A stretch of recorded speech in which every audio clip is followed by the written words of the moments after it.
예, 오늘은 바울의 설교와 반응에 대해서 은혜를 나누고, 우리들은 과연 하나님의 말씀에 어떻게 반응하는가 한번 우리 자신을 점검해보고 하나님 말씀 앞에 즉각적으로 반응할 수 있는, 응답할 수 있는, 그래서 하나님께 칭찬받고 하나님 마음에 들고 합당한 성도로서 살아가는 우리 모두가 될 수 있기를 예수님의 이름으로 부탁을 드리면서 오늘 말씀을 증거하도록 하겠습니다. 사도 바울이 예루살렘에서 본의 아니게 로마 천부장의 군대에 체포당했죠. 그런 와중에 어떤 방법으로든지 바울을 죽이고자 하는 성난 유대 군중들 앞에서 사도 바울은 하나님의 말씀을 전하게 됩니다. 그 옛날 스데반 집사가 돌에 맞아 죽으면서 설교하던 모습이 떠올랐기 때문인지도 모릅니다.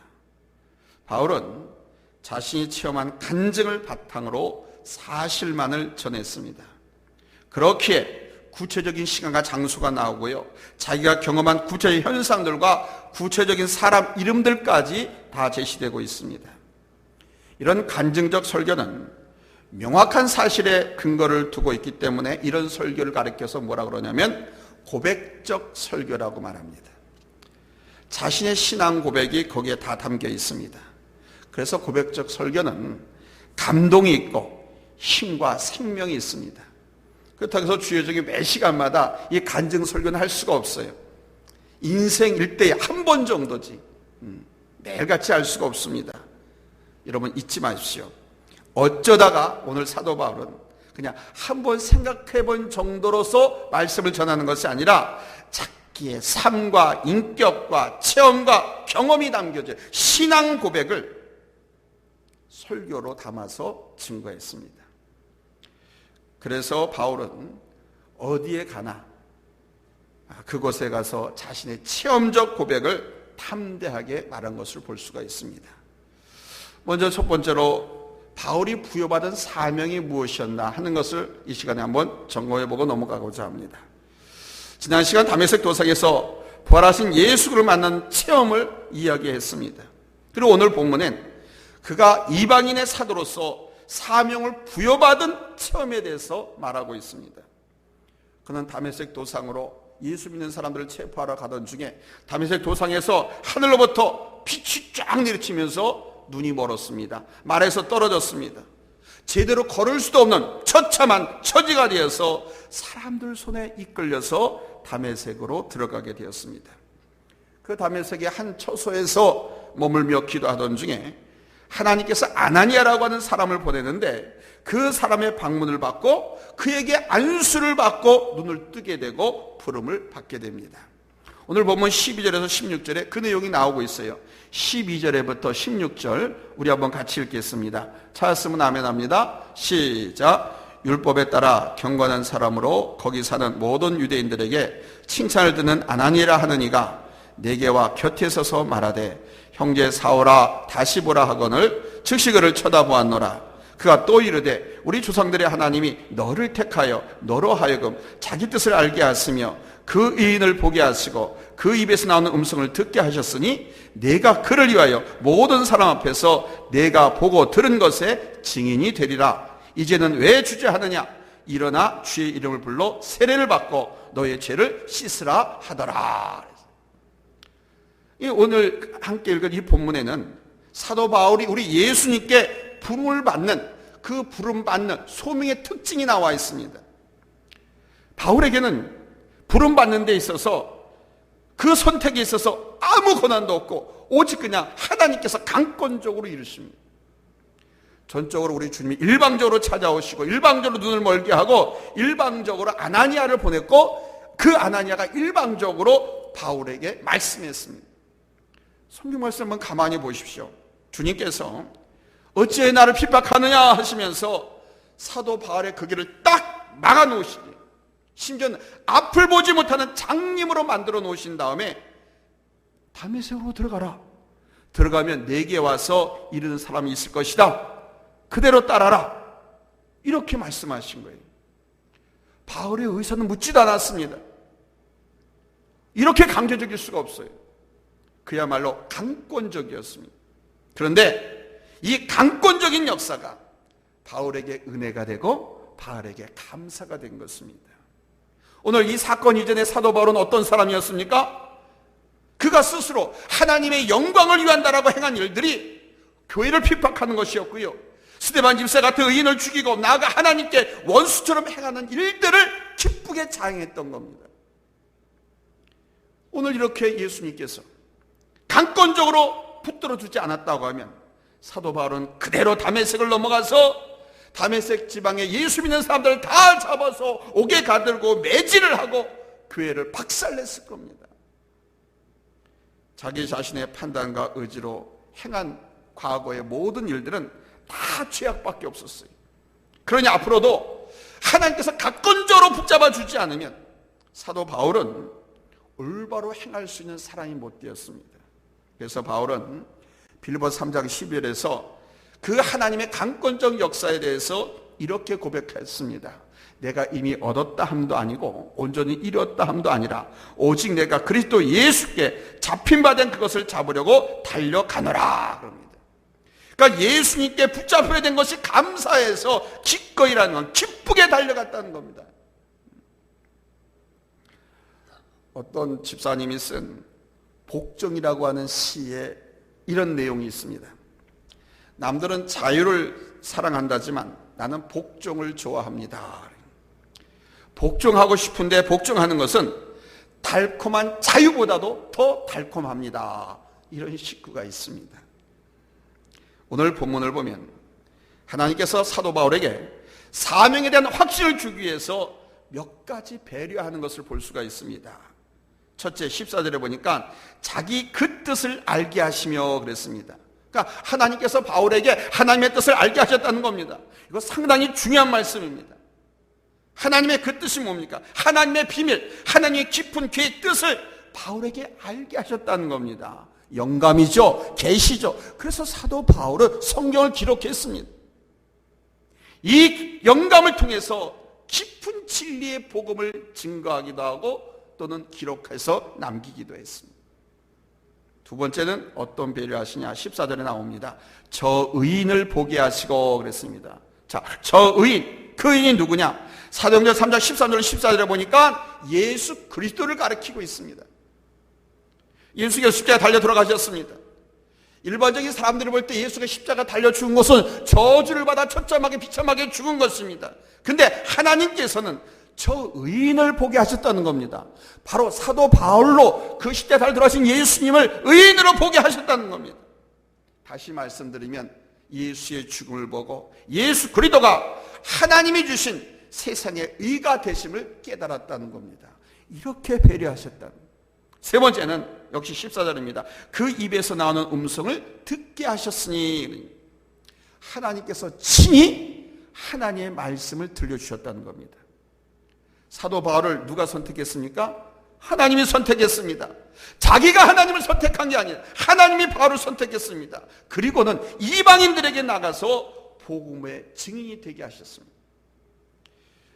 증인에게 있어서 가장 중요한 것은 자기가 직접 보고 들은 것을 말하는 겁니다. 보지도 않고 듣지 않은 것을 말하면 그게 가짜예요. 그게 사기꾼이에요. 그게 위증이 되는 거예요. 처벌을 받는 거예요.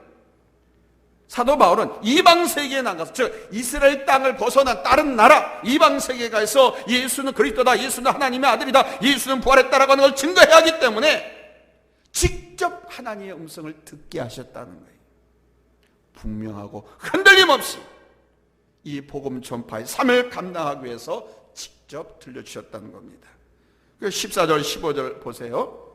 그 입에서 나오는 음성을 듣게 하셨으니 내가 그를 위하여 모든 사람 앞에서 내가 보고 들은 것의 증인이 되리라.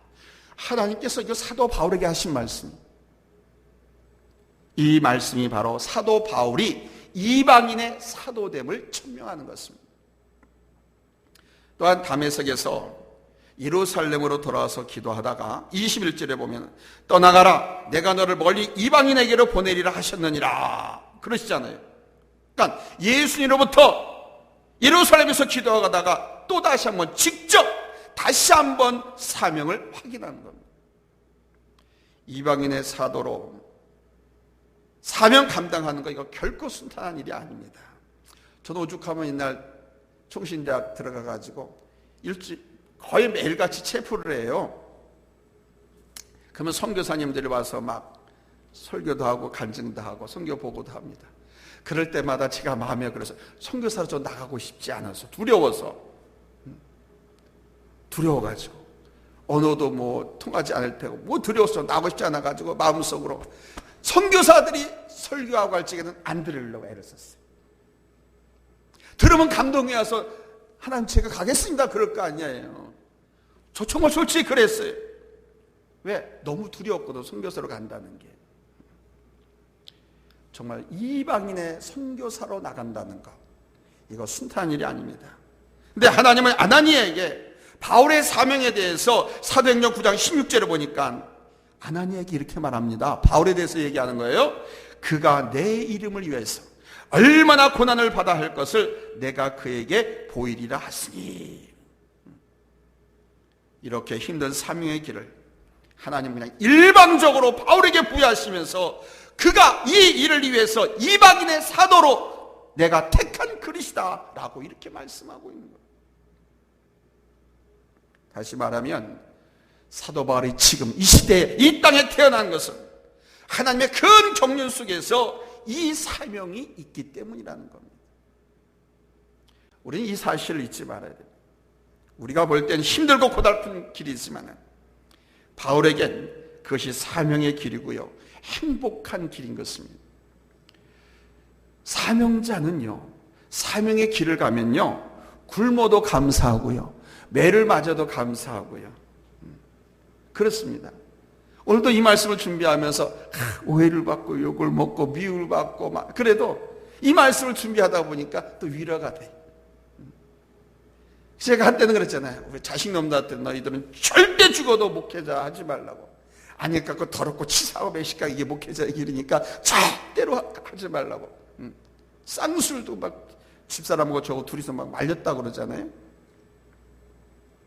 근데 오늘도 말씀을 준비하면서 다시 한번 이게 사명자의 길이구나. 그래서 사명자는 딴 길로 가지 않냐고 그 사명자의 길을 가는 한 어려움을 당해도 기쁘고 심지어 죽어도 행복한 거예요. 바울의 생애를 보면 이방인과의 관계는 대체적으로 성공적이었지만 동족인 이스라엘 민족과의 관계는 그렇게 호의적이지 못했습니다. 유대인들에게 다가가려고 하면 할수록 유대인들은 사도 바울을 핍박하고 괴롭혔습니다. 죽이려고 했습니다. 그래서 사도 바울은 부득불 이방인들에게로밖에 나갈 수밖에 없었어요. 그러나 언제나 이 사도 바울의 마음 깊은 곳에 유대인들에 대한 애증이 있었습니다. 로마서 9장 3절에서 그가 이렇게 고백하잖아요. 나의 형제 곧 고륙의 친척을 위하여. 이게 유대 이스라엘 민족을 말하는 겁니다. 내 자신이 저주를 받아서 그리스도에게서 끊어질지라도 원하는 바로다. 고륙 친천이, 저 유대인들이 예수를 믿고 하나님께로 돌아오기만 한다고 하면 자기가 그리스도에게서 끊어질지라도 그것을 원한다. 나는 그걸 기쁘게 받아들이겠다. 그만큼 간절한 애정과 소원이 있음에도 유대인들은 정말 이해할 수 없을 정도로 바울을 핍박했습니다. 근데 만약 그때 유대인들이 바울을 이렇게 핍박하지 않았다면 어떻게 되었을까요? 이방 세계로 이방인들에게 복음을 갖고 가지 못했었겠죠. 그렇죠? 그러나 유대인들의 핍박함으로써 바울은 이방 땅으로, 이방 더 멀리 이방 세계로 가서 복음을 전할 수 있었던 것입니다. 자, 그럼 여기서 이 바울의 설교에 대한 유대인들의 반응을 살펴보겠습니다. 사도 바울은 자기가 경험한 바를 고백적 설교라고 그랬잖아요. 제가 그대로, 사실 그대로 설교를 했습니다. 나도 본래 당신들과 같은 사람이었어. 근데 하나님이 나를 이렇게 변화시켰어. 이렇게 예수를 믿고 구원받는 것이 하나님의 뜻이요. 그런데 마지막 결론으로 당신들도 예수 믿고 나와 같은 사람이 되십시오 라는 말을 해야 될 그 순간에 유태인들이 바울의 말을 끊어버리고 아주 격하게 반응을 합니다. 뭐라고 반응하느냐? 21절 23절입니다. 이 말하는 것까지 그들이 듣다가 소리질러 이르되 이런 자는 세상에서 없애버리자, 살려둘 자가 아니라 하며 떠들며 옷을 벗어던지고 티끌을 공중에 날리니 그럽니다. 이 부분에서 저는 옛날 소싸움하는 광경이 눈에 들어왔습니다. 옛날에 제가 시골 살 때 소싸움이 가끔 있었어요. 소 두 마리가 서로 팍 째려봅니다. 앞발에 힘을 두고 뒷발질하면서 그러다가 그 큰 가지고 합니다. 그럼 그 콧김에 앞에 먼지나 그 흙이 확 튀겨 나갑니다. 앞발로 흙을 뿌리고 콧김으로 그냥 티끌 날리고. 그게 뭐냐면 내가 이만큼 세다는 걸 상대 소에게 보여주는 거예요. 당장에 달려들어서 부닥칠 그런 임전태세를 취하는 모습입니다. 오늘 본문을 보니까 사람들이 티끌을 날렸다 그럽니다. 사도 바울에게. 그냥 악에 차가지고 바울이 설교하던 것을 끊고 악에 차서 지금 당장이라도 뛰어들어가지고 바울을 돌로 쳐 죽이려고 합니다. 그러자 깜짝 놀란 천부장과 군인들이 바울을 에스코트 해가지고 그 군대 진영 안으로 데리고 들어갑니다. 또 이렇게 해서 또 한 번 절대절명의 위기에서 바울은 벗어나게 되죠. 자, 저 유대인들이 왜 바울을 없애고자 할까요? 일찍이 예수님을 그렇게 했듯이 오늘 바울도 없애려고 하는 것일까요? 예수님을 죽이고 스데반 집사님을 죽이고 야고보를 죽이고 이제 다시 바울을 죽이겠다고 하는데 왜 바울을 죽이겠다고 하는 걸까요? 바울을 죽이겠다고 하던 성난 군중들이나 사도 바울은 같은 하나님을 섬긴 사람이에요. 같은 아브라함의 후손이고 같은 이스라엘 민족으로서 같은 서민입니다. 그런데 왜 저들이 바울을 꼭 죽이겠다는 걸까요? 저 이스라엘 민족에게, 즉 유태인들에게 가장 참지 못하고 자존심 상하게 하는 일이 딱 하나 있다고 그래요. 그게 뭔지 아세요? 선민의식, 특권의식을 건드립니다. 우리만 하나님의 백성이고 하나님은 우리만의 하나님이고 우리만 하나님께 구원받는다라고 하는 이 선민의식. 근데 여러분, 그런 이스라엘 사람들에게, 유대인들에게 바울이 뭘 증거했습니까? 뭘 전도했습니까? 즉 사도 바울이 전한 복음이 무엇입니까? 사도 바울이 전한 복음이 이거 아닙니까? 흑인이나 백인이나 황인이나 다 똑같다. 헬라인이나 히브리 사람이나 다 똑같다. 믿음으로 다 구원받는다. 믿음으로 구원받으면 다 하나님의 자손이다. 이걸 증거한 거예요. 즉 선민이나 이방 사람들이 동등하다고 하니까 이 말을 듣고 유태인들이 견디질 못하는 겁니다. 이 선민의식, 특권의식이 사람을 아주 왜곡되게 만드는 거예요. 여기에 사로잡혀 있으면요, 교회 안에도 그렇습니다. 그런 엘리트의식을 갖고 있는 사람들이 있어요. 신앙 엘리트의식, 종교 엘리트의식. 과간이 아닙니다. 목사가 설교를 함부로 하지도 못해. 자기들 마음에 맞는 설교만 해야 돼. 아예 처음부터 담임 목사를 청빙할 때 깐깐하게 그렇게 챙겨가지고 자기들 입맛에 맞는 설교를 할 수 있는 학식과 어떤 그 백그라운드를 갖고 있는 사람을 선정을 하고, 그런데도 불구하고 매 설교마다 자기들 귀에, 자기들 입만에, 자기들 수리에 맞는 설교를 기대해. 근데 그렇지 않으면 가차없이 내주죠. 이 선민의식과 특권의식, 나는 특별하다, 우리 교회 운영이라든가 목사님 모든 생산 같은 것도 내가 갖고 있다, 내 말 한마디면, 이런 의식 갖고 있는 사람. 근데 그런 의식 갖고 있는 사람이 상황이나 진리나 어떤 공동체의 성장과 부흥을 아주 왜곡되게 만들고 변질시키고 부흥하지 못하게 만듭니다. 그래서 사도 바울의 이 은혜로운 설교도 거부하고 바울의 설교가 결론을 맺기도 전에 막 분노해서 쳐 죽이려고 달려들어요. 또 한 가지는 유대 사람이 이방 사람보다 더 완악하다라고 하는 지적을 유태인들은 참을 수가 없었던 겁니다. 오늘 18절 보면은 예수님께서 바울에게 이렇게 말씀했습니다. 18절입니다. 주께서 내게 말씀하시되 속히 예루살렘에서 나가라. 그들은 네가 내게 대하여 증언하는 말을 듣지 아니하리라 그랬습니다. 사도 바울이 예수에 대해서 증거하는 것을 이스라엘 사람들이 듣지 않는다는 겁니다. 오히려 내게 핍박이 되고 박해할 테니까 너는 얼른 거기서 나와서 이방인에게 가라. 이렇게 예수께서 말씀하시는 겁니다. 이 말씀의 뜻은 뭘 전제로 하느냐? 유태인들이 완악하다는 겁니다. 교만하다는 겁니다. 강팍하다는 겁니다. 마음이 강팍하고 완악하고 교만해서 하나님의 말씀을 주의 종이 바울이 네가 전해도 듣지 않으니까 너는 이방인에게로 들어가라. 이렇게 말씀하셨다. 하나님을 믿는다고 하는 사람들이 하나님을 모른다는 사람들보다 더 완악하다고 하는 거예요. 교회 안에서 싸우는 거 보면요, 권사님 집사님 싸우고 장로님들끼리 막 싸우고 세상에 믿지 않는 사람들과 싸우는 것보다 더 완악하게 무섭겠어요. 툴툴 털고 어깨 동무하고 손잡고 화해할 수 있는 일도 이상하게 이 교회에서 싸우는 것도 보면은 그것을 끝나지도 않아요. 세상 법정으로 끝까지 가요. 그 뭐 부모 때려 죽인 원수지간도 아닌데 철저히 원수처럼 살기도 해요. 바로 사탄의 영이 개입해가지고 그렇게 만드는 것을 모르고 그렇게 분탕질하고 싸우는 사람들이 뭐 우리 교회는 없습니다만 우리 노예 안에도 그런 교회들이 많아요. 전국에 그런 교회들이 얼마나 많은지 몰라요. 악한 영이 사탄이 역사해서 사람 마음을 그렇게 만들어요. 그래서 교회를 흔들고 교회를 무너뜨리려고 그러는 교회들이 많이 있습니다.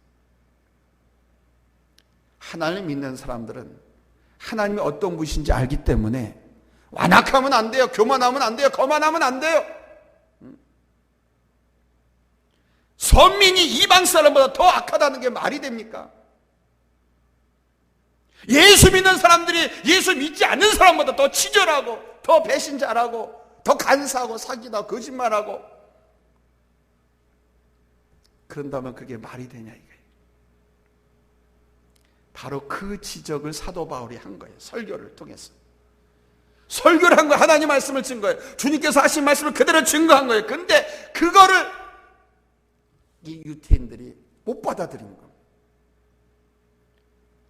이스라엘 사람들 입장에서는요, 이스라엘 사람과 이방인들이 같다고만 해도 기분 나쁜 거예요. 그런데 이방 사람이 자기들보다 더 낫다고 하니까 바울이 설교 결론을 맺기도 전에 흥분해서 바울을 죽이려고 덤벼들었던 겁니다. 그 다음 이제 천부장의 태도를 살펴보겠습니다. 이 천부장은 사도 바울의 말을 듣고 군주들이 진정하고 소요가 중단되고 이제 해산될 줄 알았어요. 상황 끝될 줄 알았어요. 그래서 사도 바울에게 말할 기회를 줬어요. 근데 사도 바울이 이 말을 하자 지금 군주들이 막 흥분했잖아요. 소동이 더 일어나잖아요. 그래서 깜짝 놀라가지고 바울을 부대 안으로 대피를 시킵니다. 부대 안으로 바울을 대피시키고 와서 가만히 보니까 천부장이 이게 열불이 나는 거예요. 화가 나는 거예요.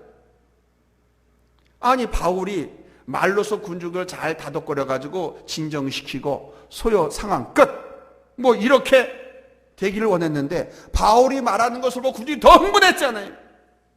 그래서 저 바울이 내가 알아듣지 못한 히브리어로 이스라엘 사람 말로 하는데 저 군중을 더 선동했나 보다 그렇게 생각을 한 거예요.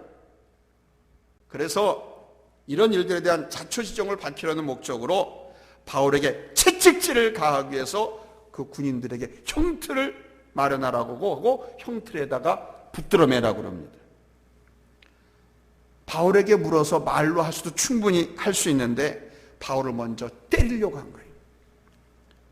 형틀에 맨다고 하는 것 자체가 고문이고 부당한 거예요. 뿐만 아니라 죄를 정하면 그 죄에 걸맞는 벌이 주어지는데 아니 죄를 정하지도 않고 묻지도 않고 벌부터 주고 죄를 묻는다고 하는 것은 잘못된 처사죠. 절차가 순서가 바뀌면 잘못된 거예요. 사도 바울이 그래서 부득불 끝까지 이 카드는 쓰고 싶지 않았는데 마지막 히든 카드를 꺼내듭니다. 여기서 나는 로마 시민이다. 나는 로마 시민이다.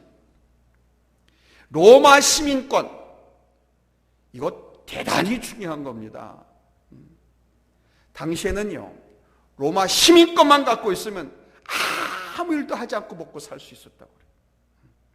오죽하면 이스라엘 주변에 로마의 식민지가 된 속국에서 돈 있는 사람들은 돈을 주고 그 로마 시민권을 살려고 했겠어요.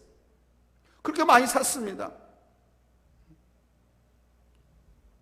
또한 이 로마 시민은 많은 군중들 앞에서 절대로 매질을 당하는 일이 없다고 합니다. 공개재판, 공개처형, 모욕 이런 게 일체 없다는 거예요. 왜? 로마 시민의 명예를 지켜주기 위해서. 그만큼 로마 시민에게는 특권이 많았습니다. 이 천부장이 사도 바울이 나 로마 시민이다 라고 하니까 깜짝 놀란 겁니다. 나는 돈 주고 로마 시민권을 샀는데 너는 어떻게 해서 로마 시민이냐? 너 이스라엘 사람 아니야? 이렇게 되물었어요. 나는 태어나면서부터 로마 시민이요 라고 말합니다. 그러니까 이제 왕경쟁이 그냥 당하는 건 어쩔 줄 모르는 겁니다. 자기는 돈 주고 산 사람이고 얘는 나면서부터 로마 시민이라고 그러잖아요. 사도 바울 실제 그랬어요. 나면서부터. 너무 당황해가지고 황급히 풀어줍니다. 그래서 억울하게 또 고통을 당할 그 위기에서 모면을 하게 되죠. 자, 바울이 왜 이런 고난을 당해야 하느냐? 왜 군중을 그렇게 완악해져야만 하는가? 왜 이스라엘 민족은 바울에게 왜 그렇게 못되게만 해야 되는가? 아무도 그 이유를 알 수는 없습니다. 오직 하나님만이 아십니다. 바울은 먼 훗날에 이때 이 사건, 이런 연유를 알게 됩니다. 빌립보서 1장 12절에 보면은 사도 바울이 로마 감옥에서 그때 내가 당한 일이 도리어 복음 전파의 진전이 되었다 이렇게 말씀. 무슨 말씀인데 나중에 또 나오겠지만 로마 시민권이라고 하니까 이스라엘 땅에서 이 천부장이 재판할 수가 없어요. 로마 시민권을 갖고 있는 사람은 로마 황제의 재판을 받아야 돼요. 그래서 그렇게 그게 오마불만 가기를 원했던 로마로 가게 되는 거예요. 그때도 어떻게 해서 가게 됐느냐? 혼자 그냥 가려고 하면 산적이나 도둑의 떼를 맞아서 또는 유대인들의 바울을 죽이려고 이렇게 쫓아다녔으니까 유대인들의 손에 의해서 피살을 당할 수도 있는데 로마 군인들이 호위하면서 바울을 아무튼 제수의 몸으로 로마 황제의 재판을 받기 위해서 로마로 그렇게 호위해서 안전하게 가는 거예요. 이거를 생각하면서 도리어 내가 복음 전파의 진전이 되었다라고 말하는 겁니다. 또 미리 말씀드리지만 왜 복음 전파의 진전이 되었다? 로마 감옥에 있으면서 바울에 대한 소문이 다 퍼졌어요. 그러니까 로마의 귀족들의 부인이나 귀족들이 바울을 만나러 올 거 아닙니까? 그 만나러 온 자리에 감옥에서 전도를 한 거야. 복음을 전한 거야.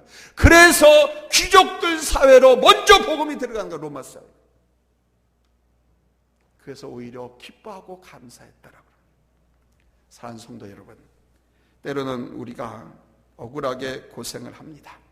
그러나 우리가 이유를 모르고 있을 뿐이지 하나님께는 다 이유가 있습니다. 우리 하나님께는 우연이란 없습니다. 필연만이 있습니다. 우리 기독교인들, 우리 성도들에게는 우연이 없습니다. 필연만이 있습니다. 그러므로 우리는 믿음으로 오늘의 모순적인 고난 속에서도 하나님의 뜻이 있다는 것을 깨닫고 내가 알 수 없는 고통을 당할 때도 고난을 당할 때도 하나님께서는 이것을 다 아시고 인도하신다는 것을 우리가 알아야 됩니다. 그래서 욥은 말씀했죠. 나의 가는 길은 오직 하나님이 아시나니. 그렇습니다. 우리 하나님은 나의 안고 일어서 우리의 폐부도 감찰하시고 머리털까지도 세고 계신다고 그러잖아요. 다 알고 계십니다. 그리고 인도하십니다.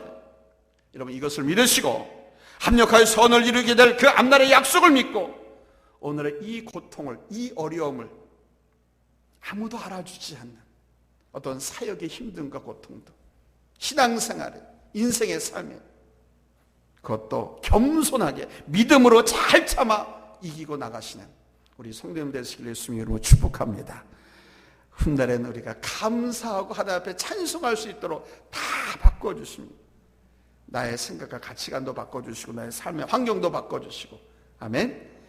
하나님 앞에 늘 기도하면서 참고 인내하면서 싸워 승리하시기를 예수님의 이름으로 축복합니다. 기도합니다.